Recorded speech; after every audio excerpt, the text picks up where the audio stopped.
Nothing is gained by endeavoring to prove by argument the divine origin of the Bible. It is its own expositor. It carries its own keys. Scripture unlocks Scripture.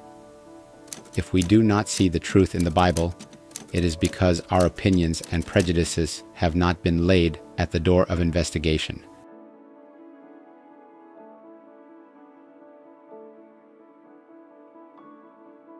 Di Kejadian 3 ayat 1, setan di Taman Eden mengatakan kepada Hawa, "Yea, hath God said?" Yang dia katakan, apakah memang itu yang Tuhan katakan? Untuk mengatakan apakah memang itu yang Tuhan katakan, ialah untuk menganjurkan bahwa sebenarnya bukan itu yang dia maksudkan. Walaupun itu yang dia katakan, tapi bukan itu yang God maksudkan. Buktinya di Kejadian 3 ayat 4. Setan bilang kepada wanita, kalau kamu makan buah yang dilarang untuk dimakan, kamu sebenarnya nggak akan mati. Sementara yang Tuhan katakan di Kejadian 2 ayat 13, kalau kamu makan buah yang dilarang, kamu pasti akan mati. Jadi setan menganjurkan bahwa yang Tuhan ucapkan itu, yang didengar Hawa itu, bukan maksudnya yang Tuhan katakan. Walaupun yang kamu dengar adalah kalau kamu makan buah yang dilarang, kamu akan mati, setan menganjurkan kepada Hawa bahwa yang dia maksudkan adalah kamu sebenarnya tidak akan mati. Dan itu sebabnya dia katakan, hath God said? Apakah itu yang Tuhan katakan? Itu adalah penggodaan pertama, dan disitulah manusia jatuh ke dalam dosa, karena setan menganjurkan bahwa yang Tuhan ucapkan bukan yang dia maksudkan. Dan karena Hawa percaya, dunia ini dimasuki dosa.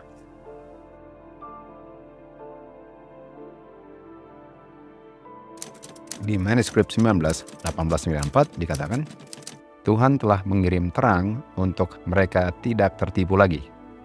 Tetapi mereka tolak untuk mengambil firman Tuhan sebagaimana yang dibaca atau yang diucapkan.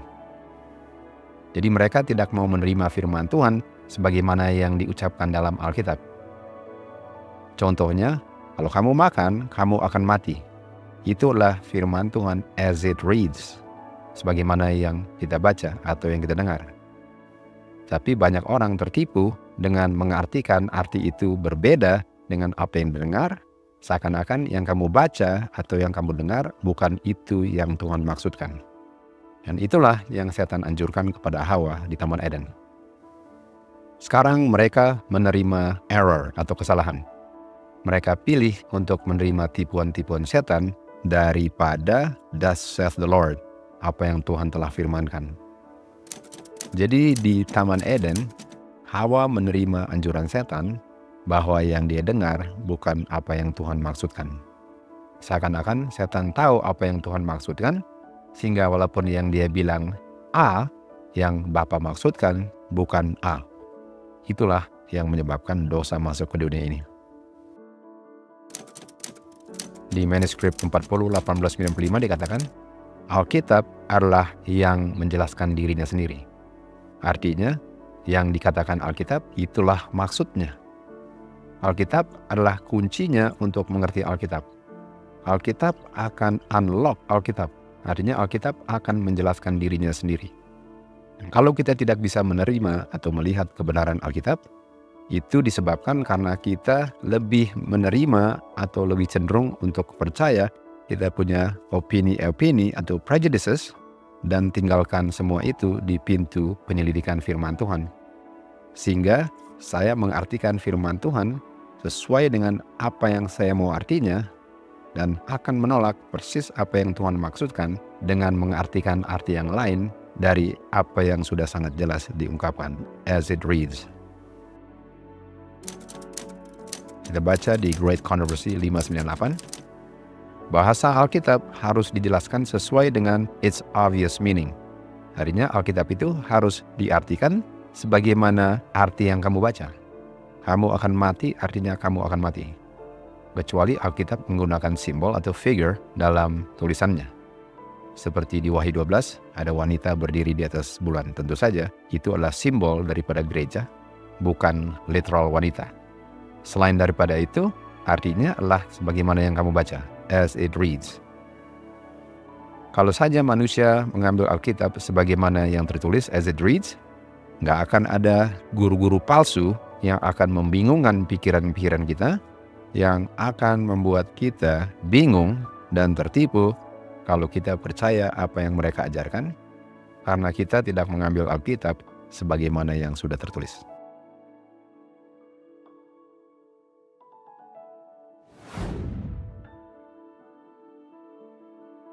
Jadi kita akan gunakan Alkitab itu sendiri untuk menjelaskan dirinya sendiri.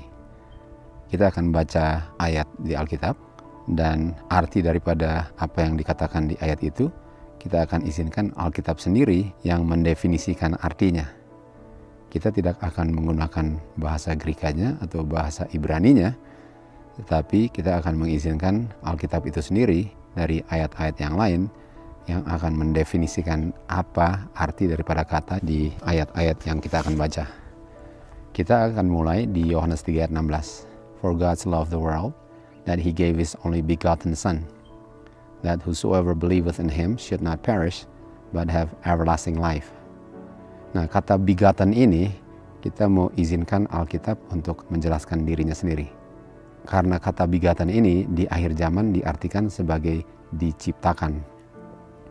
Apakah Alkitab mengartikan kata begotten diciptakan, sebagaimana banyak yang mengartikan arti itu di begotten?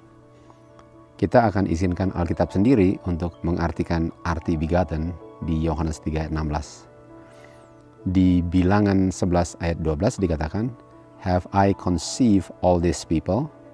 Have I begotten them? Jadi kata begotten di sini digunakan sama artinya dengan kata conceive. Dan conceive itu ialah to begin the formation of the embryo or fetus. Artinya untuk mulai sebagai pembentukan embrio itu atau fetus. Dan kata conceive ini kita lihat di Kejadian 30 ayat 39. Conceive ialah untuk give birth atau to brought forth. Dan kata conceive ini kita lihat di Kejadian 30 ayat 39. Dikatakan, and the flocks conceived before the rods, and brought forth cattle ring straight, speckled and spotted. Jadi kata conceive di sini digunakan artinya sama dengan kata brought forth. Jadi kalau kita ulang lagi ke Yohanes 3 ayat 16, kata begotten itu sama dengan kata conceive. Kata conceive itu diartikan sama dengan kata begotten.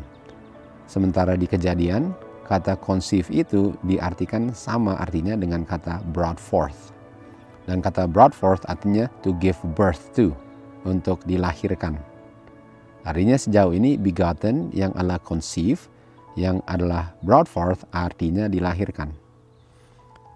Sekarang kita ke Yesaya 39 ayat 7, dikatakan, and of thy sons that shall issue from thee, which thou shalt beget. Artinya kata beget, yaitu derivative daripada begotten, adalah issue. Issue artinya the act of passing or flowing out dari tempat yang tertutup. Artinya untuk keluar dari. Artinya beget adalah keluar dari, sebagaimana brought forth adalah lahir. Artinya keluar dari rahim ibu. Begotten yang adalah conceive, yang adalah brought forth, yang adalah issue, adalah keluar atau lahir dari. Di Pengkhotbah 5 ayat 14 dikatakan, but those riches perish by evil travail, and he begetteth a son. Ayat 15, as he came forth of his mother's womb. Artinya untuk beget a son ialah untuk came forth dari rahim ibunya. Jadi kata begetteth ini sama dengan kata came forth, sama dengan kata brought forth, issue from, conceive, sama dengan begotten. Artinya, for God so loved the world that he gave his only begotten Son, Son yang di-conceive, Son yang di-issue, Son yang di-brought forth, dan Son yang came forth dari Bapanya. Artinya kata begotten sesuai dengan bagaimana Tuhan menggunakan kata begotten ini di Alkitab, artinya lahir, bukan diciptakan. Arti begotten adalah keluar dari, dan anak keluar dari bapa atau lahir dari bapa. Jadi yang diberikan bapa adalah anaknya yang lahir atau keluar dari tubuhnya. Kita sekarang ke Yohanes 16 ayat 27. Dikatakan, "For the Father himself loveth you, because ye have loved me, and have believed that I came out from God." Ayat 28, "I came forth from the Father." Tuhan Yesus yang bilang sendiri bahwa dia came out from God, atau dia lahir from God. Artinya Tuhan Yesus adalah anaknya God kalau dia came out from God. Kata came out ini sama dengan kata came forth, keluar dari, di Pengkhotbah 5 ayat 15. Artinya Tuhan Yesus came forth dari God. Itu buktinya bahwa Tuhan Yesus adalah anaknya God. Dan Tuhan Yesus bilang sendiri di ayat 28, "I came forth from the Father." Saya came forth dari Bapa saya. Saya keluar dari Bapa saya came out dari Bapa saya lahir dari Bapa saya di-issue dari Bapa saya dibegotten dari Bapa saya. Sesuai dengan Alkitab, waktu kita izinkan Alkitab untuk mengartikan arti kata di Alkitab, karena Alkitablah dia punya expositor daripada dirinya sendiri, arti kata begotten adalah lahir, dilahirkan. Artinya Tuhan Yesus benar-benar anaknya Bapa karena dia keluar dari tubuhnya Bapa. Sebagaimana anak keluar dari rahim ibu, Tuhan Yesus keluar dari tubuh Bapa. Jadi berdasarkan kutipan-kutipan Alkitab ini, waktu kita bandingkan ayat Alkitab dengan ayat-ayat yang lain di Alkitab, Alkitab itu sendiri menjelaskan arti dari kata begotten. Begotten atau begetteth atau beget digunakan sama artinya dengan conceive, brought forth, issue, came forth, came out. Jadi Tuhan Yesus bilang, "I came out from God." Artinya, I am the Son of God. Tuhan Yesus juga bilang, "I came forth from the Father." I am the Son of the Father. Sesuai dengan Alkitab sendiri, Tuhan Yesus adalah the only begotten Son of God. Satu-satunya anak yang keluar dari tubuhnya Bapa. Itu adalah Tuhan Yesus. Waktu kita menggunakan Alkitab untuk menjelaskan dirinya sendiri, obvious meaning daripada arti kata begotten dijelaskan oleh Alkitab itu sendiri.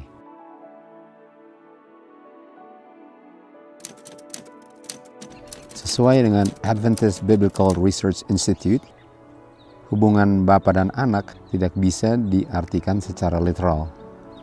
Karena katanya bahwa anak itu sebenarnya bukan anaknya God. Anak bukan the natural son of God, bukan the literal son of the Father. Dikatakan bahwa anak yang natural ada awalnya, sementara Tuhan Yesus tidak ada awalnya. Dan kata anak ini hanya bisa diartikan secara metaphorically atau secara kiasan. Jadi Tuhan Yesus sebenarnya bukan anaknya God. Kata begotten artinya bukan artinya dilahirkan. Sementara yang kita baca tadi di Alkitab, waktu kita izinkan Alkitab untuk mengartikan dirinya sendiri, arti daripada begotten adalah anak yang keluar dari bapanya. Artinya Adventist Biblical Research Institute, mereka mengartikan kata begotten tidak sesuai dengan apa yang diartikan Tuhan dalam penggunaan kata itu di Alkitab. Mereka menggunakan arti sendiri yang bertentangan dengan apa yang dikatakan di Alkitab. Jadi pertanyaannya, apakah saya mau percaya Biblical Research Institute atau saya mau percaya firman Tuhan sebagaimana yang tertulis di Alkitab? Tentu saja saya akan percaya firman Tuhan. Karena firman Tuhan nggak pernah bisa salah. Sebagaimana yang kita baca dia punya obvious meaning di Alkitab, yaitu anak yang dibegotten adalah anak yang dilahirkan. Itulah artinya. Thus saith the Lord mengatakan anak adalah anak yang dibegotten, yang dilahirkan. Sebagaimana as it reads, sebagaimana yang kita baca. Jadi kita ingat bahwa Hawa ditipu karena setan menganjurkan bahwa yang Bapa bilang bukan itu artinya. Dan inilah yang dianjurkan oleh Biblical Research Institute, bahwa the obvious meaning daripada apa yang dikatakan di Alkitab bukan itu artinya. Kita kembali lagi ke Yohanes 16. Tetapi Yohanes 16 ini didahului oleh Yohanes 15. Dan di Yohanes 15, Tuhan Yesus katakan, I am the true vine and my Father is the husbandman. Tuhan Yesus menggunakan I am the true vine sebagai perumpamaan. Karena kita tahu Tuhan Yesus itu bukan pokok anggur. Tetapi dia menggunakan parable atau Proverbs, yaitu perumpamaan, untuk mengilustrasikan bahwa Tuhan Yesus itu adalah sumber daripada semua yang kita terima. Sebagaimana cabang-cabangnya menerima dari dia punya sumber atau dia punya pokok anggur, demikian juga kita menerimanya dari Kristus. Jadi Yohanes 15 itu adalah perumpamaan, parable atau Proverbs.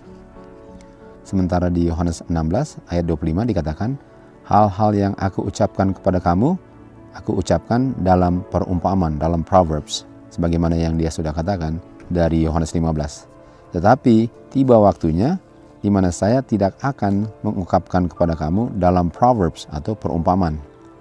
Jadi di Yohanes 16 ayat 25, Tuhan Yesus katakan, Tuhan Yesus akan mengatakan sesuatu plainly, bukan secara Proverbs. Artinya yang dia katakan itulah artinya, bukan kiasan, bukan metaphorically. Lalu dia katakan, saya akan menunjukkan kepada kamu plainly of the Father. Sebagaimana yang tertulis, thus said the Lord, as it reads, its obvious meaning. Ayat 27, for the Father himself loveth you, because you have loved me, and have believed that I came out from God. Jadi di ayat 27 Tuhan Yesus katakan, Bapa sangat mengasihi kamu karena kamu percaya bahwa saya keluar atau begotten dari Bapa saya atau dari God. Dan sekarang Tuhan Yesus bilang, saya speak plainly. Arti yang saya bilang adalah sebagaimana yang saya bilang, bukan kiasan. Tuhan Yesus sekarang waktu bicara bahwa dia adalah anak yang keluar dari God, dia tidak berbicara metaphorically atau dalam Proverbs atau dalam perumpamaan. Dan secara plainly Tuhan Yesus katakan, saya came out from God. Ayat 28, I came forth from the Father. Saya keluar, lahir, issued from Bapa saya. I came forth, saya keluar, saya lahir dari Bapa saya. Dan hal ini Tuhan Yesus ucapkan secara plainly, bukan dalam bentuk metaphor atau Proverbs atau perumpamaan. Ayat 29, murid-muridnya bilang kepada dia, sekarang engkau berbicara plainly dan engkau tidak berbicara dalam Proverbs atau secara metaphor. Yang engkau katakan, engkau keluar dari Bapa dan itulah the obvious meaningnya, itulah artinya. Artinya Tuhan Yesus benar-benar keluar dari Bapanya dan kita tidak boleh mengartikan itu sebagai kiasan atau metaphor karena Tuhan Yesus sendiri yang mengatakan bahwa dia came forth dari Bapanya. Dan Tuhan Yesus berbicara plainly, bukan menggunakan perumpamaan atau Proverbs. Dan murid-muridnya juga mengerti bahwa Tuhan Yesus berbicara plainly, bukan Proverbs. Dan murid-murid mengerti bahwa Tuhan Yesus adalah anaknya God, karena Tuhan Yesus keluar atau lahir dari Bapanya. Dan Bapa mengasihi murid-murid karena murid-murid percaya bahwa Tuhan Yesus keluar dari Bapanya. Dan di ayat 30, murid-murid mengatakan, sekarang kita mengetahui bahwa engkau mengetahui segala-galanya. By this, dengan apa yang engkau telah ungkapkan, kita percaya bahwa engkau came forth from God. Kita percaya bahwa engkau keluar, begotten. Arti begotten adalah lahir. Murid-murid benar-benar percaya bahwa Tuhan Yesus sesungguhnya adalah anaknya God. Bukan anak yang diartikan secara kiasan. Berbeda dengan yang diajarkan oleh Adventist Biblical Research Institute. Mereka ajarkan bahwa Tuhan Yesus bukan anaknya yang literal. Mereka ajarkan bahwa Tuhan Yesus bukan anak literal daripada Bapa. Dia bukan anak natural daripada Bapa. Dan kata anak harus digunakan secara metaphor atau digunakan sebagai Proverbs. Sementara Tuhan Yesus sendiri mengatakan waktu dia bilang bahwa dia keluar dari Bapanya, dia bicara plainly. Dia nggak menggunakan Proverbs. Sekali lagi, siapa yang saya mau percaya?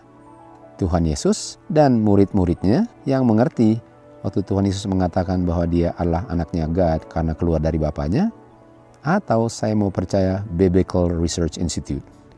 Itu adalah pilihan masing-masing. Tetapi kalau kita mau ambil Alkitab sesuai dengan dia punya obvious meaning, sesuai dengan as it reads, sesuai dengan thus saith the Lord, kita nggak ada pilihan selain untuk percaya bahwa Tuhan Yesus sesungguhnya adalah anaknya God. Benar-benar anaknya God karena dia keluar dari tubuh Bapanya. To God be the glory. A complete offering has been made.